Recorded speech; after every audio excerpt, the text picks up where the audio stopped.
Becky, welcome to the Scenic podcast. Thanks for having me. I'm so excited to chat. Yeah, me too. I mean, we're gonna talk today about community, and I thought who better than the founder of the feminist founders feminist collective. So, Thank you. I'm excited. We're gonna sprinkle in some feminism for you, free of charge. So, We better. oh I don't know God. that I can talk about anything without bringing that into it. So, yes. Well, I suppose, especially when we talk about community and our relationship with others, and it feels like it is a intrinsically female topic as well, because I personally feel we have been robbed of community. And I know this is not just for women or people who identify as women, but we have been robbed of community. So, before we get into that and system critique, what does community like mean to you personally, Becky, and how has it shaped your life? It's so funny because I grew up really lacking community. I didn't have strong familial bonds as a kid. Like our family, there was a brief time before my parents' divorce where I sort of remember this feeling of like having a community around me. But for the bulk of my life, I didn't really feel that. It felt like it was sort of my very small immediate family, my mom, my brother, and I, kind of against the world. And we moved a lot. I just, I never really had that established sort of feeling of my own village, right? Mm. I felt very isolated. And I don't know, like there's chicken and the egg. I don't know if I became an introvert because of that or if I was introverted anyway. And then that just sort of felt easier and better. But I'm very introverted. I'm very inside of myself. And so it's easy for me to get very sort of self-centered and to be the center of my own universe and then Mm. have that mean I don't have a lot of community. So for a lot of my life, I never really felt any sort of strong pull to have community. But things really started to shift probably around the time I had my child. And I had a child I late in was life. I waiting mean, for that. I'm like, right? Of course, it's always a child, right? oh God, it is. And I was late in life having a child. I had him at 40. And so, that's a long life of not really having these strong community bonds. I never really had a lot of friends, definitely didn't have a lot of lifelong friends. But when I had him, it was like, everything changes when you become a parent. And it's like really, really, it's the world's hardest job. God, And yes. try, right. And then doing that without a village, without a community is really hard. And so that's when I think a lot of women, for me, it happened later in life, but I think for a lot of women who maybe do that in their 20s, that is a place where we start to look for and have a new understanding of what community means to us. Because I think before that, often for people, community is sort of by opportunity. It's just like, oh, you're there Mm-hmm. and I'm here and we'll hang out. Or it's like these bonds that we've had for so long that they're almost more like family. And it's less usually of like actively seeking out community to serve a need in your life. And that's what I think parenthood often does for a lot of women. It's like, I need to find people who understand what I'm going through. Otherwise, I go crazy. Right. And I don't know what to do. And I feel lost. And so much self-judgment and the world around you feels like it's judging you. I mean, mothers are so judged. And then we do it to ourselves. And if we don't have other people to say, like, no, yeah, this does suck. Yeah, this is really hard. You're not alone for sometimes thinking like, I don't know if I can do this, right? Like, because it's the stuff we don't feel like we're allowed to say. And you look on social media and everyone loves Mm. their children 24 hours a day Oh and they're God, just yes. And they're they're also cute thrilled, and adorable. And they make no right? messes, and their house is always Right. Instagrammable. And you're And like, they're never fighting you. They're never crying. They're just like everything's happy. And it's like, no. So community to me is there's like those two types of community. I think it's the community that we have sort of de facto, like our families or lifelong friends, these mm-hmm. people who are there for a lifetime Mm. that feel almost less like a choice and just like this is just part of my world. I didn't Yeah. necessarily choose my family or I didn't necessarily even choose these friends because I've been with them, they've been friends since we were children, but they're there and they're an important part of my life. And then I feel like community is this other group of people, which is the people that we actively seek out to make us feel less alone, to Mm. help us through certain things. So that started for me with being a mom, but then quickly I started to realize like I need this for being a business owner too. I need other people who get how Mm-hmm. hard this is Mm-hmm. and all the challenges I'm going through. And then now what it means to have a child as I try to run a business, right? So we start, I think, actively seeking out people who can help us feel less alone in the things that we are going through. And then eventually we start to like farther down that journey, you start to realize how reciprocal community is. Like I think Mm. often we seek out community to fill something in us, Yeah. but I think quickly you start to realize like how beautiful it is when you begin to start giving too, and that Hmm. beautiful reciprocity Makes that it very happens. wholesome. Yeah, Mm. So I think we touched on a lot of like almost like pre-requirements for communities, right? Like there has to be a sort of a giving and a taking.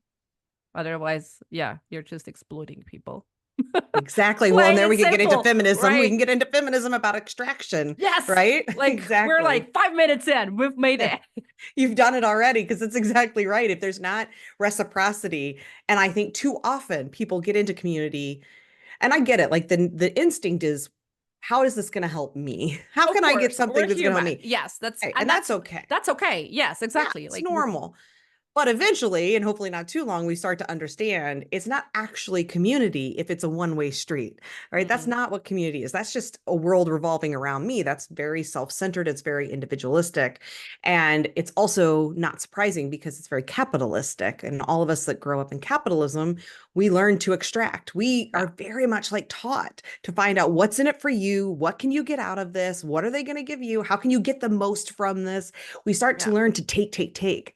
And it's funny. I mean, I think for women, it can be a little different because often women are the ones that are conditioned a little more to be givers. Yes. The But caretakers. yeah. And so sometimes we'll get into community and we're giving too much. I've also discovered that, right? And but In yourself I or yeah, well, giving too mm, much of your time, giving too yeah. much of your help, giving too much of your product, your energy, whatever it is, and not learning that it should be reciprocal the other way. But that's Mm, still extractive. You've just are now extracting from yourself. You're learning that you are the product instead of the mm, community, or the other way around, where we learn that the community is the yeah. product that we should be taking. But it's either way, whether you're the one who's giving too much and not getting enough, or you're taking too much and not giving enough, that is an extractive model that is rooted and grounded in what capitalism trains us to Yeah. believe systems should look like. And so the intersectional feminist approach to community is one that is not extractive. It has to be reciprocal. And it doesn't have to be equally reciprocal, right? There are Yeah. going to be seasons where one person's taking more and one's giving more, but over the course of time, everyone should be getting their needs met. Or it's not community if that's not happening. Yeah. I mean, it's the same with like that, oh, 50-50 approach balance to like partnership and parenthood. It's not 50-50 every fucking day, Mm-mm. but within the course of a certain amount of time, you should feel like, yeah, we're equals. Well, exactly. Or that it's that equity Yeah, vision instead of equal, right? that's Because true. Yeah, that's true. That's true. yeah, It's because in the actually end the we need to feel like, equity.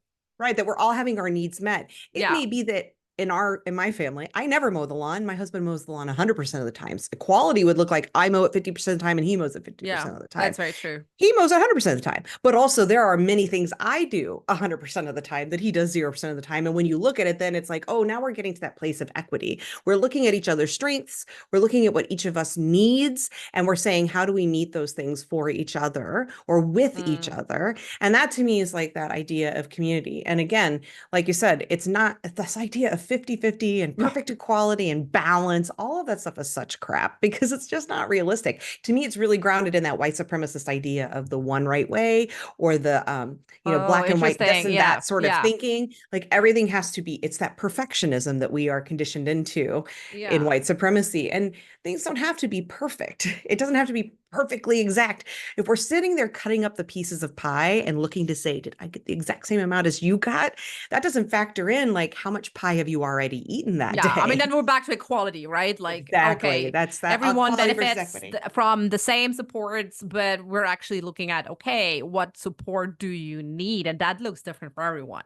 Exactly. And it looks different on Mm. any given day, like you were saying. Like Yeah, today, I might need more rest. I heard Brene Brown, who, whatever, there's issues around Brene Brown, but also like there are a lot she of has things she said some does. smart things. I Right. mean, seriously, And I yeah. saw an interview with her talking about this 50-50 idea. And she Mm, was saying, like, again, it's each day the key to a successful relationship. And this is these, I'm talking personal, like spouse Yeah. relationships, but this applies to everything. We need to think about these more globally in our business relationships as well, which is instead of 50-50, it's like checking in all the time to say, where are you at? What is your capacity? If you're saying, I've only got 20 to give today, then asking the other person, can you manage the other 80? And Mm. if you can't, then it's figuring out, then what do we do together to get, if you've only got 30 and I've only got 20, we're at 50, then we need to work together to figure out how do we get the other 50% met. Or we can make it, how can we make it work with 50? Right, Right. exactly. And some of that, though, is where having community is so important because when we are only two people and we both wake up and we've only got 20 that day, Yeah. we got We're 60% we need to screwed. get met. And that's where we need to go back to having more Yeah. community. We have gotten so isolated and individualistic that we don't have support. And we try to do that Yeah. in our businesses too, where we're like, well, I have to give 100 all the time, but that is not sustainable. It is Mm-mm. not regenerative. It's not something that we can build Yeah. on. And so that is where, to me, like when we're looking at community in the business sense, having community to help support on those times when you say, I've only got 30, who can help me with the other 70 I need here to get through this project? What does that look like?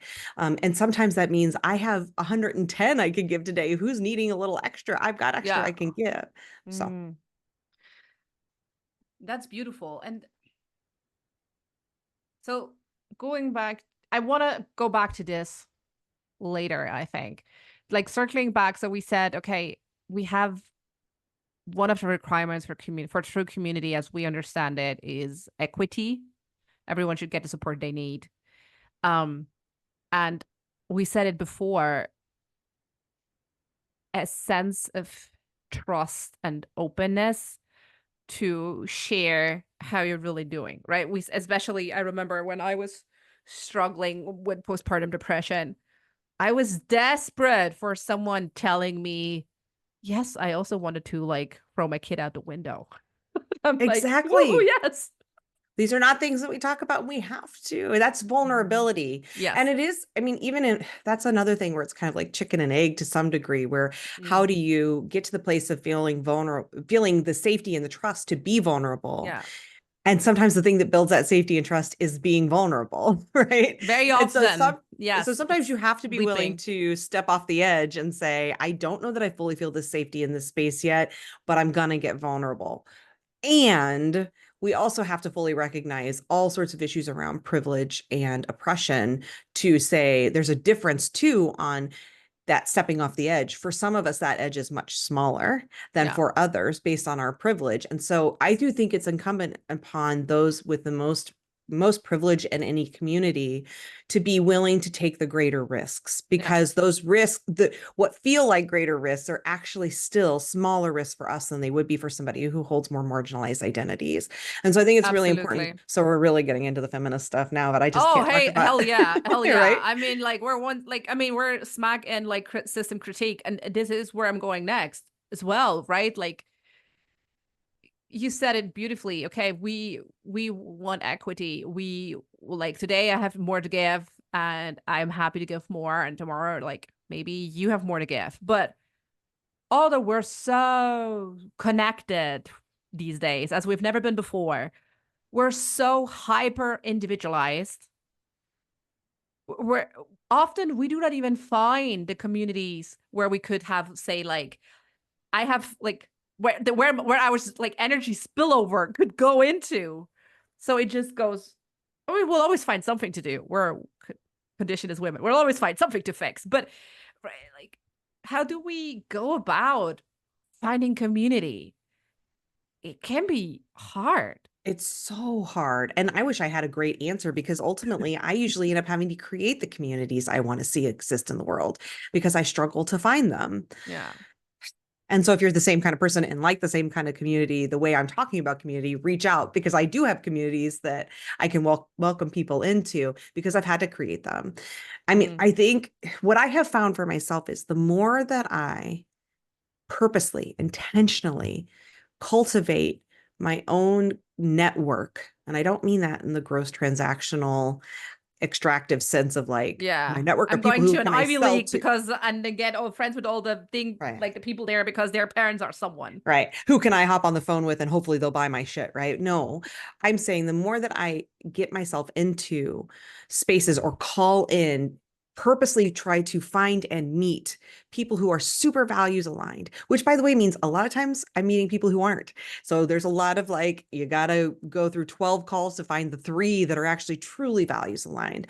But the more Yeah. that I do that, the more that I put in the effort and I'm intentional, I'm very vocal about what matters to me. And I'm seeking out, I'm not just waiting. It's not the build it, they'll come. I'm not just waiting Yeah. for people to find me. I'm going out and I'm taking those risks to say, you seem cool on social Yeah. media. Let me You DM you. show up vulnerable and be like, Yeah. Are I you, created this thing. Like, or even before creating the thing, even just yeah, like, I have can, this idea. at the very beginning, just of like, I just need Mm. more cool, I need more people who are values aligned in my world. And I spent a lot of time doing that before I even got to the place of building anything. Like I reached out to you once I had built something, you in particular, like, Yeah. and again, it was like, you seem cool. We seem to have the same I values. know Let's have I'm a very call and make cool. sure you are very cool. And I'm glad that we met. And it doesn't 100%. happen if we don't take that risk of you saying, "Hey, I'm here," and me saying like, Yeah. "Yeah, so am I. Let's talk." And then once I've done some of that, like building up this community, this network of people that I think are cool, all these other individual people, then somebody has to be the one to say, "Let me shepherd us all together," right? Like I'm going to gather up Someone all has these to do people. emotional labor to kind Yeah. of like bring it bring it together into a collect more than just connect the dots. Right. Because I've done a lot of connecting of people, Yeah. individuals, Same. Yeah. and I have like all these cool individuals that I've met. Yeah. And I'm like, oh, you But should work with that person. right. They're perfect. And then off you go. But it's still not, I mean, it's still, that is community, but it's a much looser weave of community. And I Yeah. want a tighter, I'm at this place in my life where I want to have tighter knit communities. I don't want Mm. this just to be a bunch of different individuals who are kind of loosely connected through me, but we aren't actually being together. We're not spending time together. We're not seeing each other on a regular basis. We're not getting to know each other at those deeper levels. Like that to me is the more you start to do that, the tighter that knit gets inside of that community. So instead of being this like real loose, like Yeah. crochet where there's big gaps between all the people, it's Mm. like, no, this is starting to get tighter and tighter to where it's Yeah. like this, like a really tight Yeah. knit. And that's my goal. And it's hard because I tried to fit myself into existing communities again and again and again before I was like, I just can't find it. I can't Yeah. find the spaces that feel right. And that can be really discouraging. And then you can start to think, why Mm. bother? And it doesn't exist or whatever. And for not everyone is going to be the person who wants to be the builder. And I get that because it is hard. It is a lot of Yeah. work. It is a lot of emotional labor. It's a lot of physical labor. It can sometimes be monetary Yeah. demands on it. There's a lot to it. But sometimes it just has to be that person who's willing to take the risk because every time I've tried to cultivate a community or I have cultivated a community, whether it was a mastermind or something like this collective Yeah.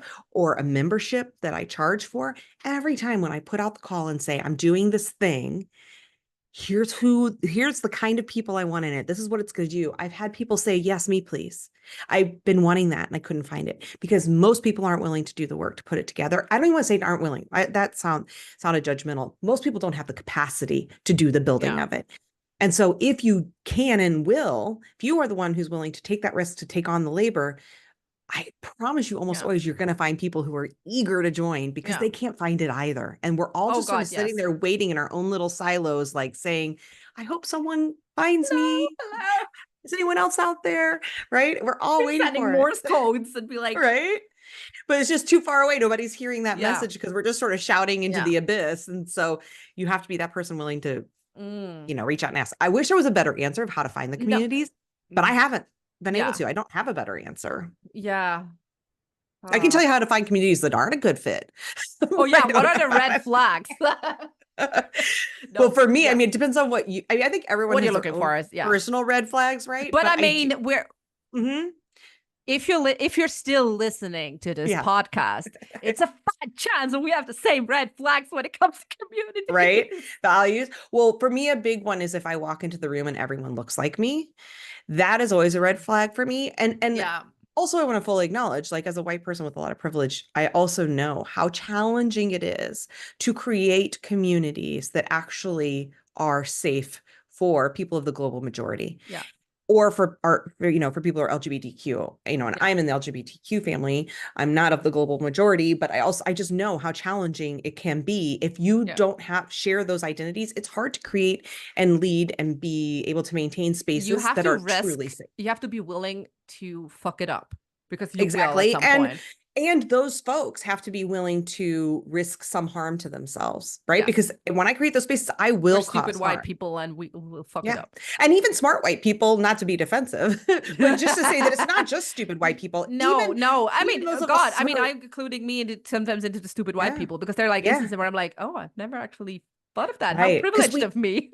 Because we have like we will be it's a lifelong journey Oh, to yeah. unlearn this the oppressive stuff that we have baked Yeah. into us. What And capitalism did to us. even if you've done so much of the work, you can't get away from the fact that you are still ultimately somebody who has a great deal of privilege, and that is going to be carried into a space. So like you have to be willing to do that harm, and the folks who are on the other end of that have to be willing to receive some amount of harm, which is happening all the time, every day for those folks.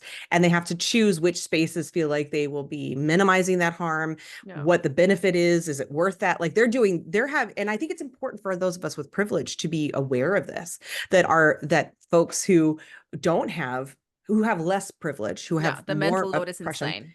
that they're constantly doing these Hmm. gymnastics of what is the like this cost, is the space worth it? Yeah. But it's one of my red flags when I walk in and everyone looks like me. For me, a big red flag is like girl bossy stuff. And by that, I mean, like, I'm here to build an empire. Anytime anyone tells me they're building an empire, that's a big red flag for No. me. Yeah. Anybody who is like talking about seven figures or who's still using any of that kind of figures language, huge red flag for me. I think if there isn't a clear demand for rest, that rest is like a right and important, right? Any hustle culture stuff. So those kinds of things are all real red flags for me. If I look at their website and I can't find anything about their values anywhere, that's Yeah. a red flag. Like even before I get into a space, if I'm looking just at something about a community and there's Yeah. nothing about their value system, that's scary to me because it means I think it looks like they haven't thought through what their values are. And Yeah. if you're not agreeing to a shared set of values, then why are we here? That to me is where it starts to get very transactional, very Mm, extractive, yeah. because usually if there's not a set of values that are explicit and clear about some of the things I'm talking about, Yeah. it's going to be a pretty traditional space that is like, hey, we're all here Gimme, to gimme, sell to gimme, each gimme, other, right? gimme. And what can I Mm, take? What will you give yeah. me? Like, I just ultimately am here to look for customers. And I get that, like, as a business owner, I get that inclination because we're all like trying to make more money, we're all trying to survive. But those spaces, you have to remember everyone else there is also just trying to get customers. Yeah. So that's not a space where people are going to care about you, care about your business, or ultimately probably even buy from you, right? Like you're there to get them to buy from you, but they're all just looking to get people to buy from them. And so everyone is just shouting, I have something for sale. I have something for sale. And no one's listening, Feels right? very MLM-y. Yeah. So those are some of the big red flags for me that I watch out Hard for. And agree. ultimately, and like Google sadly thinks feminist and female or feminist and woman are synonyms, and they are not. So I have searched for feminist communities and it will just bring you all of these woman focused Yeah. communities. And there are just as many women perpetuating all these same harms as there are men. Oh We know God. that in America Yes. because it's the white women who got Trump in office last time. Like we know that white women are perpetuating the same Yeah. harms. And so that is a challenge because it's like when you're talking about how you find the communities, most people are going to go right to Google searching for some sort of Yeah. community. And you're left at like, I don't know, there are so many women's spaces and so few of them Yeah. that are doing something that's really like radical and different and rethinking what community means. Yeah. Because at least for the women I know who give a shit, we don't want more men's spaces. I don't like what most of these women's spaces I've been in are just women. It's men's spaces with women in them. You know what I mean? They're just these same traditional Yeah. They're icky bro not. Yeah. spaces, but with women Yeah. instead of men. Yeah. They're not. There's nothing revolutionary about the ideas that are circulating in the spaces. But again, like quick side note, if you've ever joined a community, like either a free or paid in a sense of a mastermind or a course, and you're like, ugh, the community in there is like not what I expected. I mean, I personally have done that where I signed up for a mastermind and I felt like this is gonna be such an amazing community. Um, and yes, the community, the people in there to some extent were, but the leader, she had the right words, but it stopped there. So yeah, don't feel ashamed or embarrassed that you signed up for something and then realized, oh no, it's not it. Because Yeah. some people just like do it intentionally. I've spent thousands and thousands and thousands of dollars on communities in recent years alone trying to find spaces. So, and I don't blame myself because a lot of them either talked good talk and then didn't walk the walk, or didn't really talk the talk, but I didn't know where else to go, right? Like Yeah. when you're desperate and you You're can't just find it, like what are you going throwing to do? spaghetti at a wall and yes, let's Yeah. go. And I will say that even in the worst communities, like you said, I have found individuals inside of those communities that I've pulled along, right? In that Yeah. loose knit network I was building over the years. And so sometimes those wrong spaces can still help you find right people who were Yeah. there for the same reason as you because they can't find it. So if you start to have these conversations inside of communities that you're in Yeah. about like what matters to you, what do you want from a community? Are you getting it here? Because I'm feeling a little off. I am telling you, you will find other people who are like, yeah, I thought this was going to be something different. Like what you're talking about is what I want too. And slowly you start to bring those people together. Yeah. And again, you can start to cultivate your own space that Yeah. fits the needs that you're looking for. But it again that it goes back to someone has to be willing to put in the labor. And that interesting, it brings me to my partner and I, we've been together for forever, like literally. Um what is it, 20? We go on 24 years. Um I know it's insane. And people sometimes ask me, or before they earlier ask me, like, what's your secret? Like, tell me, what's your secret? I'm like, I'm really not a relationship expert by any means. Like, we fuck shit up a lot. But what I can say, and this goes for a community too, because you've highlighted it, we were, there was always someone of us willing to put in the work. If we would have said at the same time, nope, not gonna invest any sort of labor into this, it would have ended then and there. But there was always someone who had the capacity to be like, no, let's let's carry on with this thing. And I think Yeah. that's really the key. And when it also comes to community, right? There is, you have to find a way if you want to build community to put on the labor, which I don't know if this happened to you, but when you had your kid, how many of your relationships changed or ended? Yeah. And, it makes me think that like we have their friendships or people in our lives for a reason and those for a season and all that kind of stuff. But again, like I was fairly isolated by the time before I had my child. Like it's my partner, my mom, me, a few friends, and those relationships may have sustained, but they've evolved as they have Mm, to because my friends who don't have kids, they live a very different life than I do. And so, but it's funny. I think like there's something about having a kid too that makes you more efficient.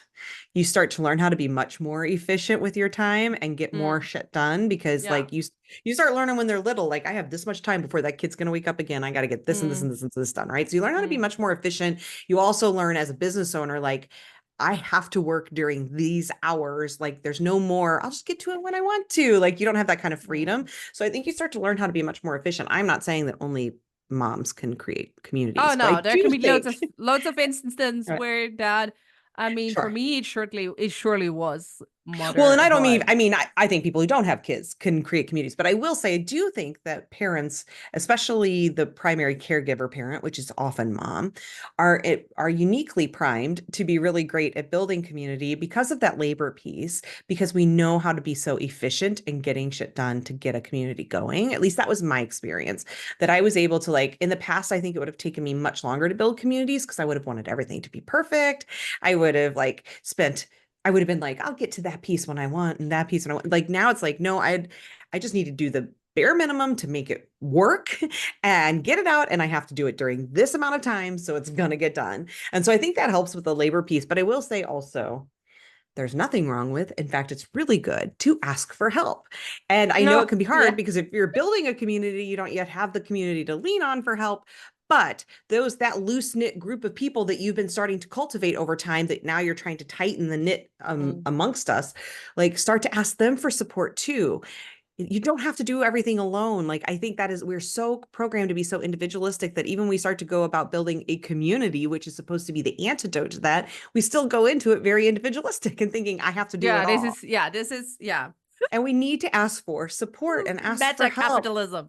Exactly. You don't like, yes, somebody does have to take the lead. Yes, somebody has to expend Mm. probably more labor than other people, but that doesn't mean you have to do it all. And it doesn't have to be 100% on you. No. Ask for help along the way in doing this. That's why, like, I like to approach things, even I really love the term collective more than community, even Yeah. because even though they really are the same thing, but this collective experience, like calling it a collective and knowing like we're all in this, we're all invested in it. Yeah. Maybe not again at equal levels, because equity doesn't demand that everything has to be equal, but recognizing that each member will give It's what more they about can. justice and fairness than Yes, like yeah, a exactly. And that's that. mathematical percentage. Right, that equity piece of like understanding that your members who are the most marginalized may not only maybe can't give as much, but shouldn't give as much. If you have more privilege, then you probably should be giving Yeah. more in building this thing and sustaining it.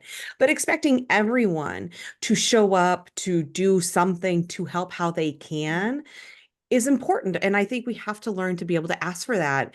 And that can be hard because for many of us, asking for help feels like weakness, in that's sort of that masculine energy that we've all been conditioned into. And for some of us, asking for help feels like failure, in that feminine energy of I'm supposed to be able to do it all, or I should be giving so much. Yeah. And it feels Girl bad, like, bossing. and right, and asking for help feels like, no, I don't ask, I give. I'm not a taker, I'm a giver. Mm. And we have to learn that again, giving to, if you're giving in a way that is truly Yeah. like like because you altruistic, there's the word I wanted, Mm. then taking is part of that. Because if you're giving in a way that's altruistic, then that you have to allow that, you have to be able to receive as well, right? Because Yes. otherwise, It's because if not you're, truly altruistic at no, all. because when you're giving expecting no one to give back to you, it's usually not altruistic. You're giving because you want people to see you in a certain way. You want to Absolutely. be seen as some sort of martyr. You Or you want to get be to see seen as an yourself the way you angel. want to. Yes, you get to feel that way. And the refusing of the receiving clearly states that this is not about a mutual relationship. It is about you, right? It's Yeah. still a deeply individualistic thing. And it's funny because we will convince ourselves, no, I give and I give and I give. I'm so Yeah. altruistic. I'm doing this selflessly. It's not Oh, about have me. you met my mom?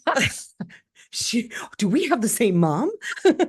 Are we Well, twins? I mean, yeah. So Everyone many who of is us like a are. boomer mom is like, Uh-huh. Those boomer moms, God love them, fuck and you we up. do, but they are the world's best martyrs, right? They have decided, like, I give and I Yeah. give and I ask They nothing in capital return. monopolized and capitalized on Right. it. But do they ask for nothing in return? Because I promise you they do. What Oh they no, they really want do. is, yes, Mine they had a want, very yeah, steep price until I said yeah, I'm not gonna pay the bill. been there. Ooh. And mom, if you're listening, I love you, but we've talked. You are a bit of a martyr. And it is this whole like, they're not giving selflessly, they're giving with the expectation that you're going to acknowledge that, you're going to heap on praise, you're going to see them a certain We're way. back to transactional relationships, right? Like, Exactly, mm, exactly. And I just think it's so important for us to hear this because, especially as women, we are so conditioned into that, to believing that the giving endlessly of ourselves is altruistic and selfless and this most beautiful thing. But the truth is, it is absolutely still grounded in that capitalist way of showing up in the world, this transactional way, where in fact, giving and then allowing yourself to receive, even asking, but even if you don't ask, because most of the time when you give, people will say, what can I do for you? Or can I do this? Or let me offer you this. mm, And those people who are still really grounded and rooted in this like transactional, no, it's just yeah, about me thing, they're the ones who'll be like, no, no, no, no, no, yeah. right? You know We where you have can to learn to also see receive. that? I also sometimes do this experiment where I'm gonna go to someone I'm not who doesn't know me very well. I'm like, and I generally when I see something I like, I'll go like, I really love your top. It looks Oh, fucking sure, sure. gorgeous on you, right? And nine out of 10, you good? My kid's yelling at me. Can I hold on one second? But I want you to Yes. finish your thought. So finish your thought. 9 out of 10. 9 out of 10. They're like, oh, thank you. I like your top too. Instead of just saying, thank you. Oh, yes. We are really good at that, right? Of not being able to say thanks. Yeah, and just leave it at that. Or we have to say, like, oh, this old, like, I got this for $2, or I got this on sale, or whatever. Like, Yeah, we can't it just, was very cheap. It's very old. You're we already putting cannot yourself down. receive, right? We can't receive. We can't receive. And that is not selfless. I promise Yeah. you. So if you still believe it is, here's your permission to know it's not. And that actually learning to receive is part of what creates relationship. And relationship is so important for true community. So that it's not just transactional. So we've heard a lot about how we can build better communities or how we can be better or how we can do better in communities when we're part of them. And we've touched on a really important point because most of us don't need to learn how to give more because we already give a lot, if we want or not, or it has been taken from us or it's been expected from us. But we touched on a really interesting point just now. How can we learn to be a better receiver? It's so hard, isn't it?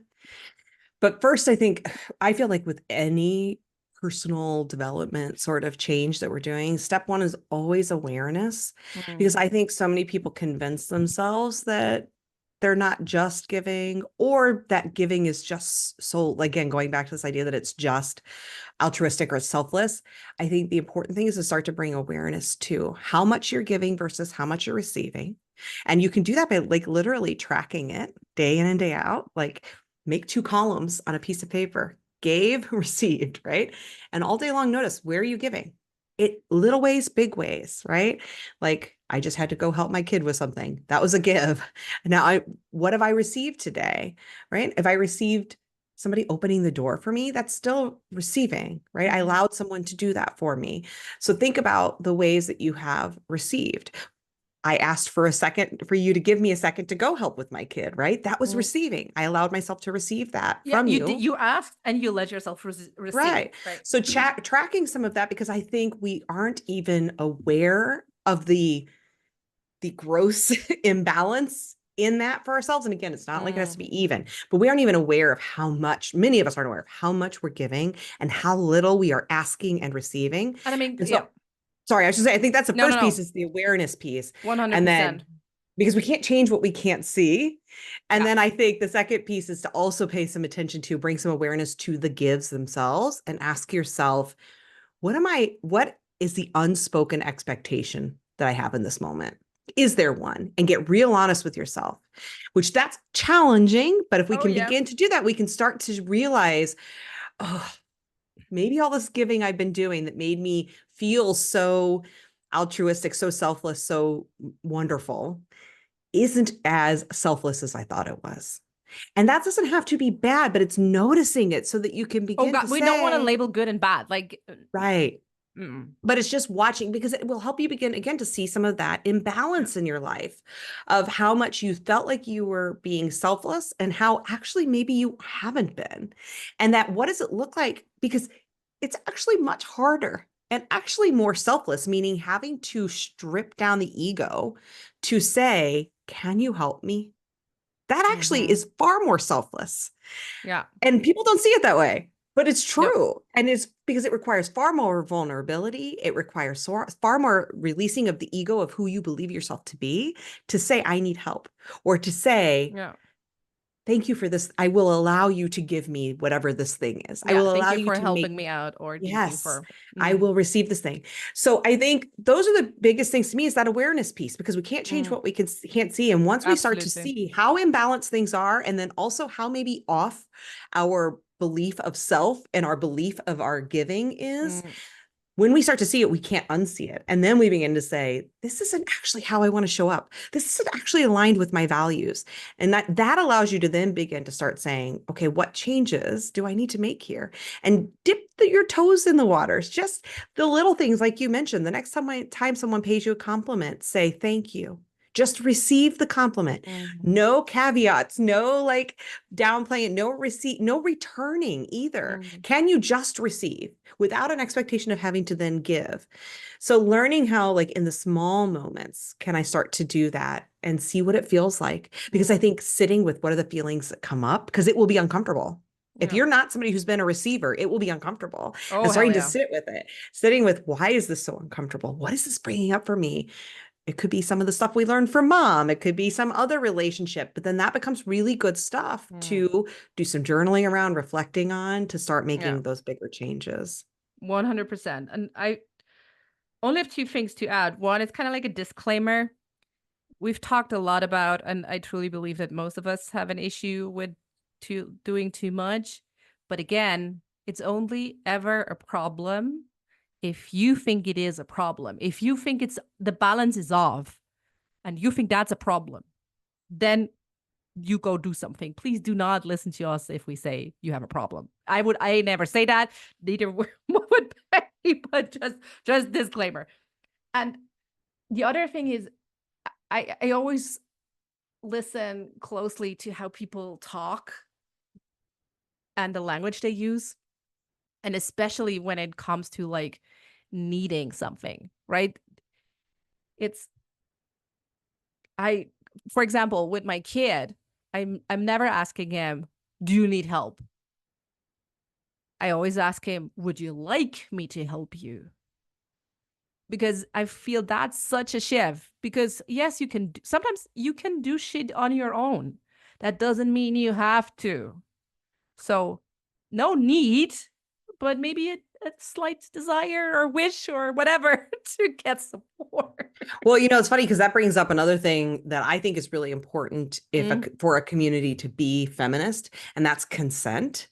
I think consent has to be a big part of it, which in so many of those traditional communities, how often are you being sold to without your consent, without anyone yes. ever even asking you, Yes. like, hey, can Yeah. I drop into your DM Yeah. about this thing? Can I Or just open this do door for you? Like, no, I right. can do it Do you myself. want to Thank you. hear about this thing? Right. And I mean, it starts with kids. We aren't teaching kids consent in those little ways of like, would it be okay if I helped with this instead of here, let me do this for you, or what do you want? And then we start to also learn that for ourselves. And I think for so many women, because historically and personally for many of us, consent has been stripped from us in so many ways over our lives that we start to get really like, I think that can start to shut some of us down from giving, Yes. and most especially from the receiving piece, because how many of us have received without consent over our lives in various ways, most certainly ways that affect our bodies, without being too explicit. And I don't have to Yeah. do Yeah. a bunch of trigger warnings, but but also just like our moms doing things for us that we never Yeah. asked for. And then Thanks, like this mom. expectation that we were supposed to now be